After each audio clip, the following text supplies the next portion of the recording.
a greater value for the state. And then I think what he said before he took his seat, he said we should establish a special purpose vehicle, like Giadek or Giza, to handle that. So essentially, if you look at all the commentaries, the criticisms, many of them center around this. This is just a summary of them. I'll discuss some of them as we go along. Next slide. I think, Minister, you said a lot about this. Again, this will be made available, the chronology of events. When he made those statements in Parliament, it was subject to a lot of debate, and then he highlighted the importance of it. And of course, the memo that went to Cabinet. Next slide.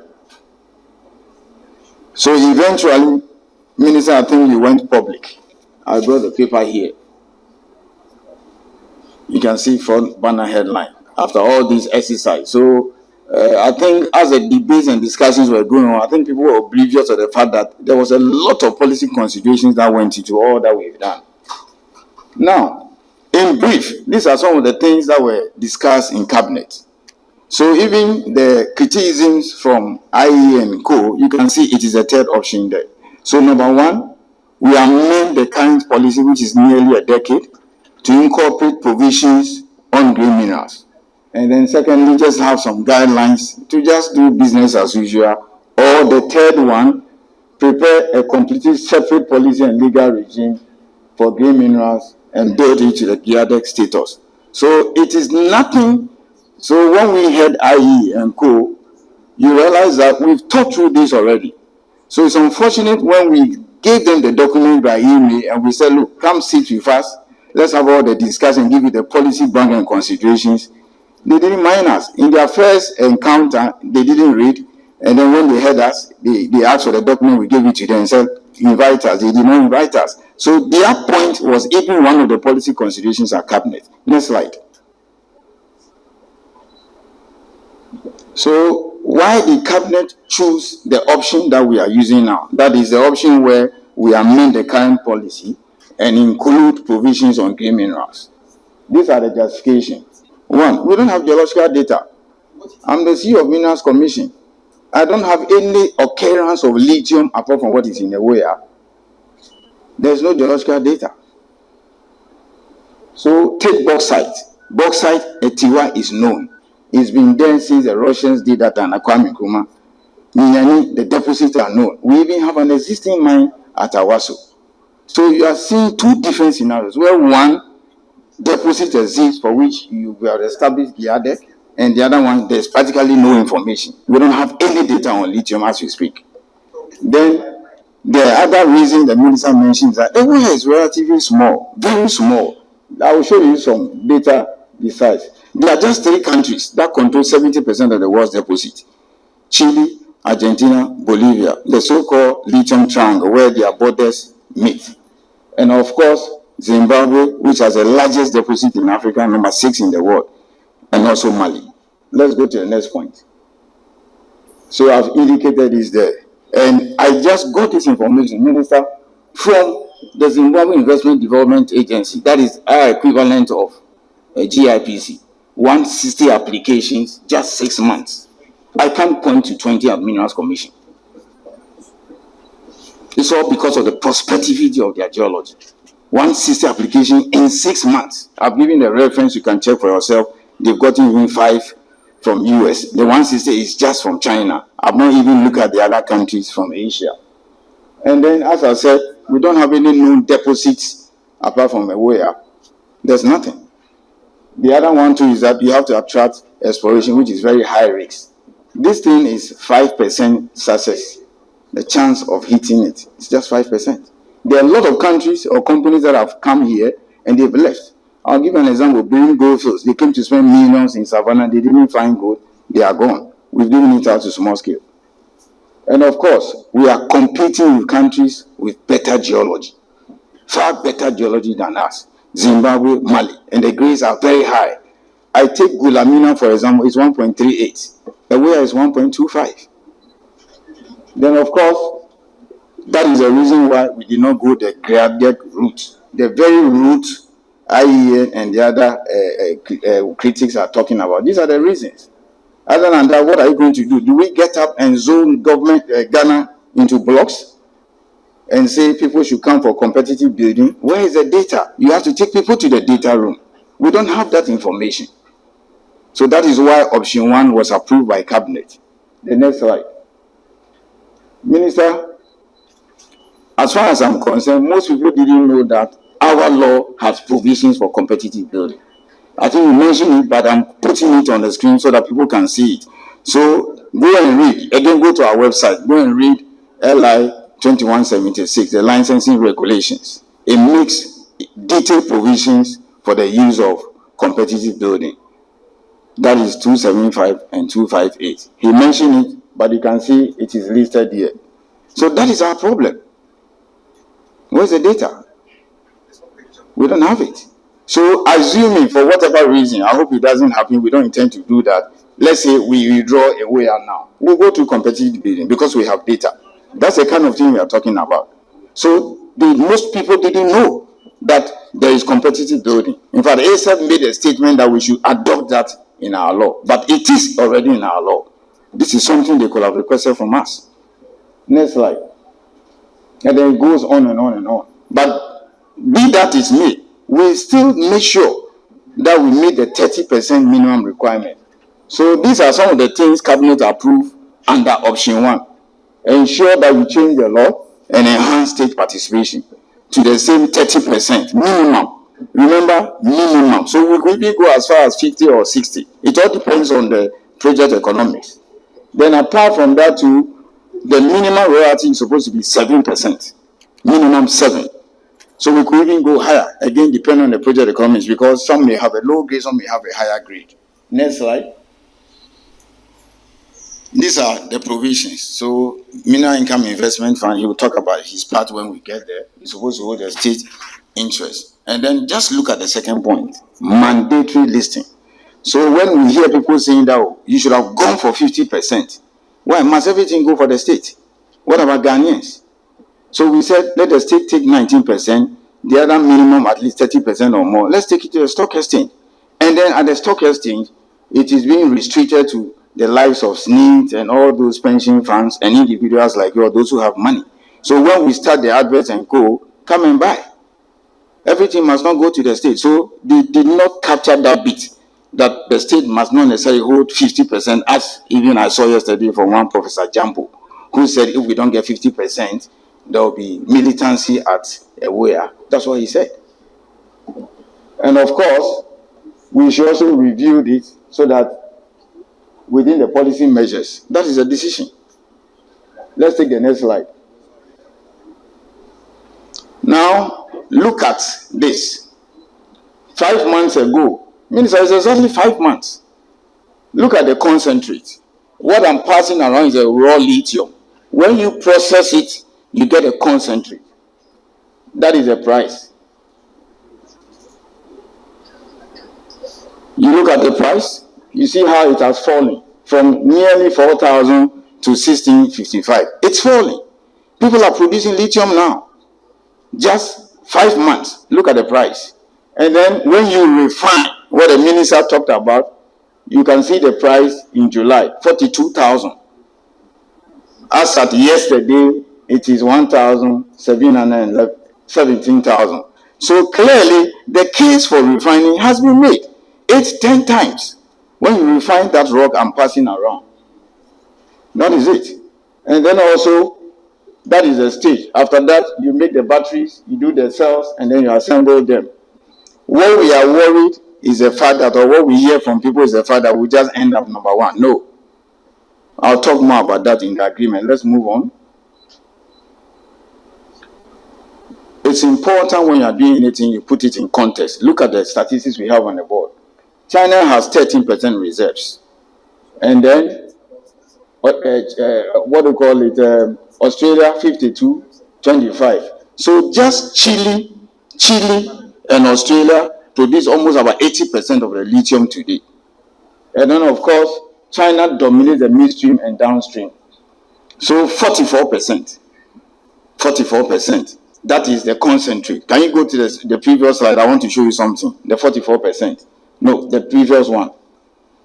Previous. So that is it. Refinery.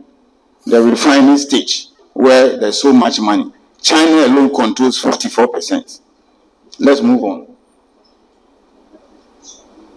And then you look at the tail end as we are getting to the battery itself. China again comes in 77, 78%. So practically China dominates everything. That is it. Next slide. Now let's come to the terms which has generated so much controversy, and I've done some comparison here and there. So we are charging 10%. Means I've made life easy by providing the various clauses in the agreement so that you don't spend your time reading that 40-page document. So if you go to clause 20, you find it there. Australia is 5%. But Australia, as we speak, produces at least half of the world's lithium. 5% royalty. 10%, you can see is there, 10%. Chile, which sits on 40% of the world's reserve, one country, Chile, known. Chile is saying that they want 51% JV, but they have data, they sit on 40%, one country. That's their royalty, 8 to 26, using the margin. So that's why he was happy on the point that outside Chile, we have perhaps the highest royalty in the world. And then, of course, Mali, 6%. And then Zimbabwe, 5%. You go to Mali, there's a project called Gulamina. It is 3 times the size of where we are. 3 times, 1 million tons. We are doing 350. Look at the royalty. If we had a Malian type of deposit, means I will have asked you to charge 40% royalty. Okay? And then Zimbabwe, 5%. That is it. So you can look at it. And then those who even have more reserves and better grades than us are even charging this. They are raising to the bottom. Where do you expect people to take their high risk money?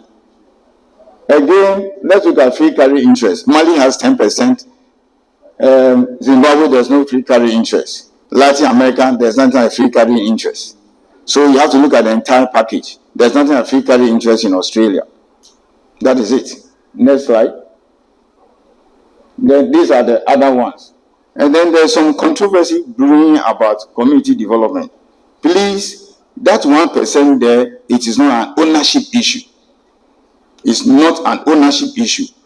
This is the first time, Minister, I would like to repeat, this is the first time in the history of Ghana that we are legislating directly into a contract for community to benefit. Right. What you go, you see the Newmont Harpo Foundation, Edikan, Pesos, all those ones, they are voluntary. And it's even, yes, it's voluntary. So Newmont, for example, does 1% profit. What if they don't declare profit? And then 1% of the an ounce, $1 of every ounce they sell. And this morning, the price of gold is 2,034. So 1% of that, and then 1% of profit. You can calculate that if it was 1% revenue. Yes, and every country in Africa has adopted 1%. That's a practice, anything between 0.5 and 1%. Fortunately, we have drafted a regulation to make community development agreement compulsory. Yes, we are the only country that have not done that. And the sad aspect is that you go to Tanzania, it is 1% CDA compulsory. Gita Mines pays it, that is Angogo Ashanti. But here, it is voluntary. So that is it. And I did my calculation, the minimum, you are talking about $6 million. Yes, minimum, the minimum price, the one we use for the model. I'm not talking about the kind price. 1587, the one that was used in the feasibility, you're talking about $6 million. I asked the MC of Infantima, he says his common fund is $100,000, 1.2 million, which is his biggest source of revenue. So you can see this is really a game changer. That is it. So Aware has opened the doors for us to change everything about community development funding. That is it. Let's move on. And then FESPA means I'll shock you this morning. In all the discussions, nobody has been talking about the other byproducts. So FESPA, kaolin, which is in there, of course, in addition to limestone and tack and clay, these are the 5 minerals that are used for ceramics. We have 5 ceramics companies in Ghana: Keda Ceramics, Jintao, Marco Polo, Wakan, and Sentio, those who are doing oil. Now, they are the only ones in Tema. The other 4 are within the Nchama Shaman enclave. They are all using a gas pipeline. I checked the data this morning. They use 960,000 tons of FESPA at a grade of 8%. Where the discovery is 15 million tons. Divide by 12 years, divide by 1 year, 1,250,000. So give and take, exactly the deposit defined in a way is what is the market size now. But then currently, the nearly 1 million tons these 5 companies use, they get it from the artisanal miners in Western and Central region. So we need to do something about it. In the agreement, we insisted that we make no FESPA or kaolin be exported. So they were supposed to provide a feasibility study. This was given to me on Monday. Because we went to COP, I've not had the discussion of going through with you. Next week, I'll get a full feasibility. So by next week, we will know what to do with our FESPA in Ghana. So if they are saying that establish Ghana Lithium Company to take advantage of all the value chain, we are already ahead of time. We don't want to behave like the gas pipeline where the warning was coming, will it be flaring, will it flare, will it flare, and then we started producing the gas, and then we were flaring. But by next week, we will know. In the agreement, we gave them 4 months up to February. We are in December. So this is for my eyes only, and you. So when we get a feasibility next week, we will now come to the pulpit and say it. That is it. And interestingly, this is local content. This report, Minister, was done by UMAT. The company contracted UMAT to do it. Local content. Yes, it was headed by Professor Mankwa, a renowned metallurgist. So it was not done by any expert from Australia or Canada anywhere. This was locally done by our own university, UMAT. It's here. And then it is also in the agreement that if they cannot establish a chemical plant, when a third party does it, they will have to supply the concentrate. That is it. That report has to be ready by February. By February, we will have that report. And then, of course, the MOU that was signed, this is what it has led to. Next slide. I've talked about this already. FESPA, kaolin, and quartz. So they are used for ceramics. So Minister was quite happy when I heard that we are planning to ban the importation of ceramics. I think I support that so much. So these are the kind of things we can use them for: ceramics, glass, etc. And then let us take note that construction is for 14 months. 14 months. You have to get EPA, you have to get all those things. So we are looking at somewhere by Easter or April next year. They still have to go through all those processes. Means that by that time, all these reports as to what to do with the FESPA, the project economics of a chemical plant, we'll know that. We'll know that, and again, we'll come here and tell the people of Ghana. So by the time the man will be ready somewhere in the middle of 2025, we are ready to go. We are ready to go. So if the commentators have spoken to us, they will have gotten all this information. Yes. I will defer to Nanaya to discuss more of this, his part, because we heard also saying that we are paid too much. So he's here, you talk about it, what went into negotiation. And then that is it. So what are the way forward? What's the way forward? I will not waste your time. You had said the ratification is a must. That's why I put it in red. Minister, we have even put it in the agreement that the agreement is not valid until it is ratified. So we refer to clause 1E of the bialis. It is stated there. So again, it was moot for our commentators to say that if the agreement is not ratified, you're a bad lawyer. It will be ratified. Again, they will have to secure environmental permit. They are working on it. They are working on the operating permit. And then they will also come back to Minerals Commission for all those permits. And then all these various reports, once we get them by February, we'll make a decision. So that is it. Let me say this. By February, we'll know whether or not we have to establish a chemical plant, whether they will do it or a third party will do it. We will know what to do with our FESPA. We'll know what to do with our kaolin. The quality here is 27%. The one they are buying from artisanal miners is 8%. So I'm even worried what the artisanal miners will do with this, because clearly all the 5 ceramics companies will buy from Ewoya. Why? Because the higher the grade, the less you spend. So that is it. So on that note, I would like to seek your permission to defer to Nanaya to complete the discussion. Thank you.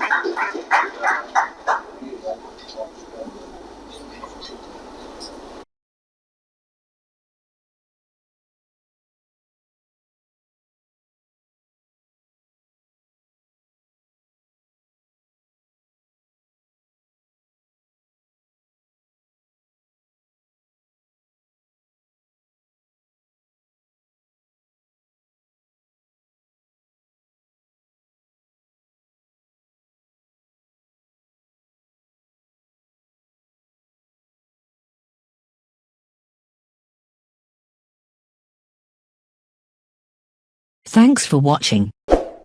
Please like, subscribe, and click on the bell for more updates.